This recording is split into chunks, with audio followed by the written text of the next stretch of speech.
We start with breaking news. DNA evidence found inside a glove about 2 miles from Nancy Guthrie's home produced no hits in CODIS. That's a nationwide law enforcement database of known DNA samples. That glove has not been directly linked to this investigation, but the FBI says they appear to be consistent with the type of gloves a person was seen wearing on Nancy's doorbell camera video the night she disappeared.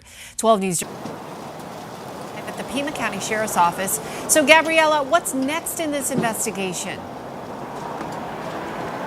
Well, Tram, at this point, with no CODIS matches for any DNA connected to this investigation, forensic experts tell me it's not necessarily a dead end. Investigators can now try linking this DNA through familial DNA or genetic genealogy to try and find family members of whoever they're looking for with this DNA. We've also learned in the last 20 minutes or so that the DNA found inside the glove has not a match for any DNA that was found inside of Nancy Guthrie's house. So at this point, we still don't know if these gloves are even associated with this investigation. We know that more than a dozen gloves were found near Nancy's neighborhood, but what stuck out about these ones is that they appear to be the same gloves a possible suspect was seen wearing the night Nancy disappeared. An unknown male DNA profile was found inside of the gloves, but investigators have yet to say if Nancy's DNA or any substances from her home were detected on the outside of the gloves. We also know investigators recovered DNA from inside Nancy's home, which is still being analyzed.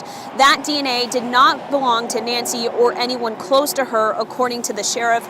All of that DNA is being analyzed at a private lab in Florida. And while investigators are waiting on those results, they're also trying to identify the person seen on Nancy's doorbell camera video based on his clothing, which the sheriff confirms could have been sold at Walmart alongside his backpack. So the sheriff's office tells us this morning they're working with Walmart management to isolate the person who purchased the backpack. And the FBI continues to canvass nearby businesses, including gun shops, asking if they recognize the person in the video. We're also learning today that investigators are still processing evidence recovered from 2 different search warrants last week.